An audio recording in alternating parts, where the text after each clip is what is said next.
महात्मा बुद्ध अपने आश्रम में विहार कर रहे थे।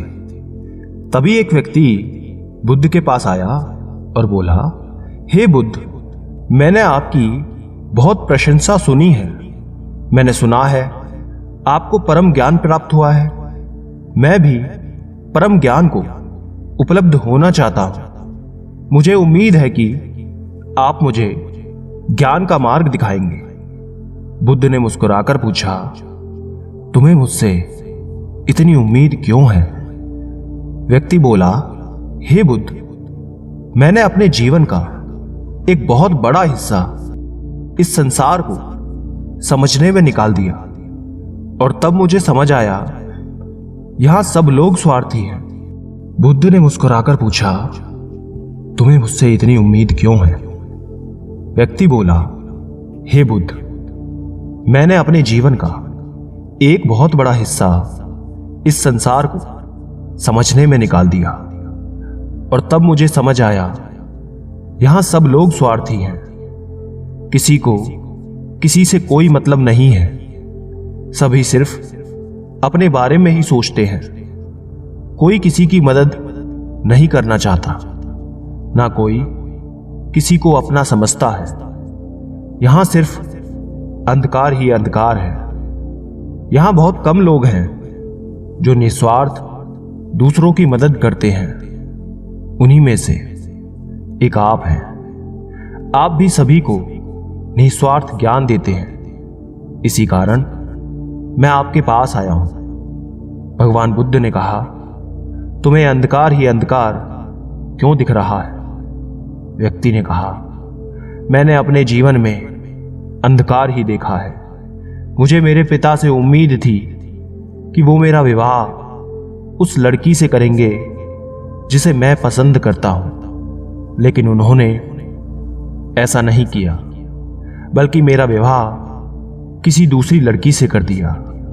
वो लड़की जो मेरी पत्नी बनकर आई है, मुझे उससे उम्मीद थी कि वो मेरे जीवन में खुशियां लेकर आएगी, मेरा ख्याल रखेगी और मेरे सभी कार्यों में मेरा साथ देगी।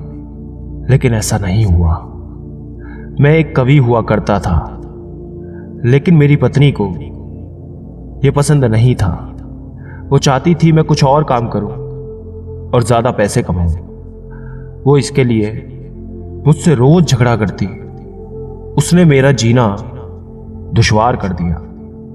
तब मैंने तय किया कि मैं घर छोड़ हमेशा के लिए चला जाऊंगा, सब कुछ त्याग करके। और मैंने ऐसा ही किया। मैंने घर त्याग किया। उसके बाद मैं अपने मित्र के पास गया। मुझे उम्मीद थी कि वो मेरी मदद जरूर करेगा, लेकिन उसने ऐसा नहीं किया। तब मैं समझ गया कि इस दुनिया में कोई किसी का नहीं है, सब अपने मतलब के लिए हैं। तब मैं साधुओं, महात्माओं, उनके पास चला गया। वहां मैंने उनसे ज्ञान की बातें सीखी, उनका आशीर्वाद भी लिया और तब मुझे समझ आया कि दुनिया एक माया से अधिक कुछ भी नहीं है। यहां हर व्यक्ति भ्रमित हो जाता है और इस माया में पड़ा रहता है। लेकिन मैं खुशनसीब था जो इस माया की दुनिया से बाहर निकल आया। अब मुझे पता है कि हम ईश्वर की भक्ति और ज्ञान के माध्यम से ही अपने परलोक को सुधार सकते हैं, जहां हमें ईश्वर की प्राप्ति होगी और हमें कोई भी कष्ट नहीं होगा। मुझे आपसे पूर्ण उम्मीद है कि आप मुझे ज्ञान के उस शिखर तक ले जाएंगे। बुद्ध मुस्कुराए और बोले, ठीक है, लेकिन उससे पहले तुम्हें मेरा एक काम करना होगा। क्या तुम करोगे? व्यक्ति ने कहा, अवश्य बुद्ध। बुद्ध ने कहा, ठीक है, मैं तुम्हें यह घड़ा देता हूं। उस पर मैंने अपने हाथों से कलाकृतियां बनाई हैं। तुम्हें उसकी रक्षा करनी है। मुझे उम्मीद है तुम उसे कभी टूटने नहीं दोगे। वो व्यक्ति बोला, बुद्ध बस इतनी सी बात? मैं इस घड़े की अपनी जान से भी ज्यादा रक्षा करूंगा। बुद्ध ने कहा, एक और काम जो तुम्हें करना है, तुम्हें रोज सुबह उठकर सभी भिक्षुओं के लिए जल लेकर आना है, आश्रम की साफ सफाई करनी है, जो भिक्षु ध्यान कर रहे हैं उनकी सेवा करनी है, तथा सभी भिक्षुओं के साथ भिक्षा मांगने नगर जाना है और वहां से आकर फिर सबके लिए भोजन की तैयारी करनी है। और यही नहीं, जब तक मैं ना कहूं मेरे प्रवचन या ध्यान सभा में तुम्हें नहीं आना है। सही समय आने पर मैं खुद तुम्हें बुलाऊंगा, और अगर तुम्हें मुझसे कोई बात करनी है तो तुम ये घड़ा लेकर ही मेरे पास आना। वो व्यक्ति बोला, ठीक है बुद्ध। उसने वो सारे कार्य किए जो बुद्ध ने कहे थे। 1 महीना हो चुका था। अब तक बुद्ध ने उस व्यक्ति को नहीं बुलाया था।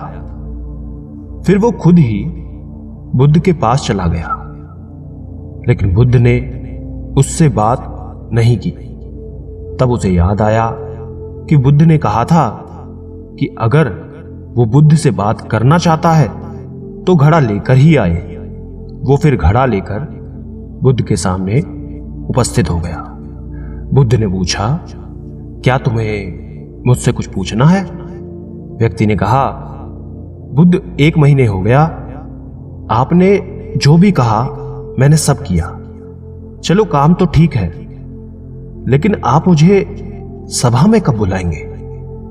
बुद्ध ने कहा, सही समय आने पर मैं तुम्हें खुद बुला लूंगा। ये सुन वो व्यक्ति वहां से चला गया और अपना काम करता रहा। ऐसे देखते हुए 1 महीना और बीत गया। 2 महीने हो चुके थे। वो उसी तरह अपना काम कर रहा था। उसने बुद्ध से जाकर फिर वही प्रश्न किया। बुद्ध ने फिर कहा, सही समय आने पर मैं तुम्हें खुद बुला लूंगा। ये देखते देखते 1 और महीना बीत गया। अब व्यक्ति का धैर्य जवाब दे रहा था। वो व्यक्ति बुद्ध के एक शिष्य आनंद के पास गया और बोला, हे आनंद, बुद्ध सही नहीं कर रहे हैं। मुझसे बाद में आए शिष्यों को बुद्ध ने अपनी सभा में शामिल कर लिया, लेकिन मुझे अभी तक नहीं किया। आनंद ने कहा, बुद्ध ने जो भी कहा है वो तुम्हारे लिए है, उसे किसी और से मत कहो। बुद्ध तुमसे प्रेम करते हैं। उन्होंने जो घड़ा तुम्हें दिया है वो उन्होंने खुद गढ़ा है। उन्होंने आज तक ये घड़ा किसी को नहीं दिया था, लेकिन तुम्हें दिया है। वो व्यक्ति ये सुनकर चुपचाप चला गया। उसे लगने लगा कि ये घड़ा देकर बुद्ध ने उसे अपना गुलाम बना लिया है। एक दिन उस व्यक्ति के धैर्य ने जवाब दे ही दिया और वो घड़ा लेकर बुद्ध के सामने खड़ा हो गया और बोला, आप मुझे मूर्ख बना रहे हैं। मैं जब से आया हूं तब से इंतजार कर रहा हूं कि आप मुझे सभा में बुलाएंगे, ज्ञान देंगे, लेकिन आपने ऐसा कुछ नहीं किया। जब भी मुझे आपसे बात करनी होती है, मुझे ये घड़ा लेकर आपके पास आना होता है। मुझे लगा था आप मुझे कुछ सिखाएंगे, लेकिन ऐसा नहीं हुआ। आप मेरी उम्मीदों पर खरा नहीं उतरे। ये सुन बुद्ध मुस्कुराए और बोले कि जल्द ही मैं तुम्हें ध्यान सभा में बुलाऊंगा। वो व्यक्ति भड़क गया और बोला, मुझे आपके किसी भी ज्ञान की जरूरत नहीं है। मुझे नहीं लगता आपको कोई ज्ञान प्राप्त हुआ भी है। आप झूठे हैं। आप झूठा ही अपने ज्ञान का प्रदर्शन करते हैं और मुझे आपके इस घड़े की भी कोई जरूरत नहीं है। और वो घड़ा उस व्यक्ति ने जमीन पर दे मारा। घड़ा टूट गया। बुद्ध एक कपड़े में उस घड़े के टुकड़े को समेटने लगे। ये देख वो व्यक्ति लज्जित हो गया और बुद्ध से माफी मांगने लगा और बोला, बुद्ध मुझे क्षमा करें। मुझे क्रोध आ गया था। बुद्ध ने मुस्कुराते हुए कहा, अब समय आ गया है, तुम सभा में उपस्थित हो सकते हो। बुद्ध उस व्यक्ति को सभा में ले गए और प्रवचन शुरू हुआ। बुद्ध ने कहा, इस दुनिया में व्यक्ति का सबसे बड़े दुख का कारण उसके किसी वस्तु से खुद को जोड़ना है। जब हम किसी से कोई उम्मीद लगा देते हैं और वो पूरी ना होने पर हमें दुख देने लगती है।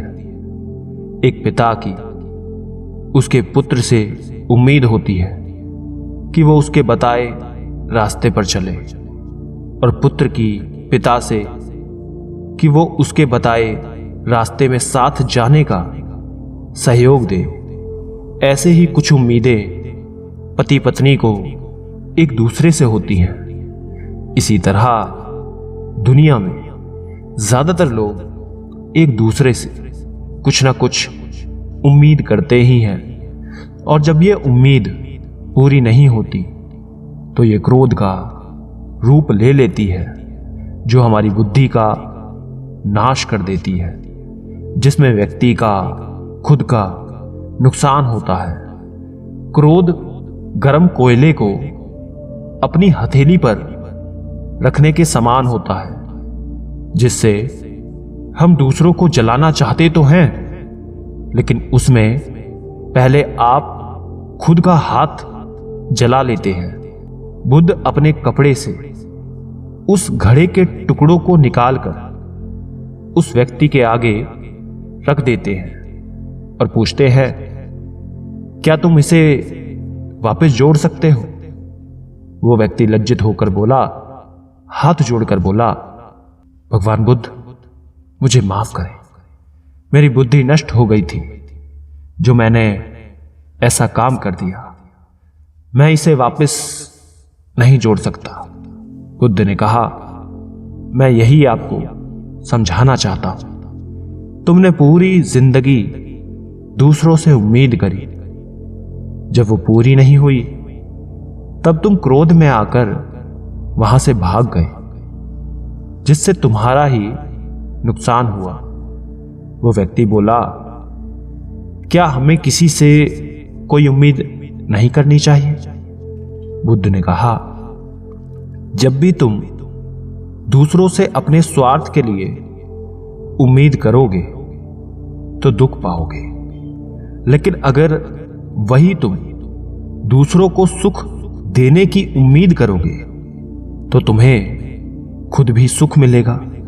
वो व्यक्ति बोला, हे बुद्ध, आप मुझे क्षमा करें और अपने चरणों में जगह दें। मैं भी परम ज्ञान की तरफ आगे बढ़ना चाहता हूं। बुद्ध ने कहा, अभी तुम अपने घर जाकर अपने पिता और पत्नी के साथ रहो। तुम्हें अभी गृहस्थ जीवन जीने की आवश्यकता है।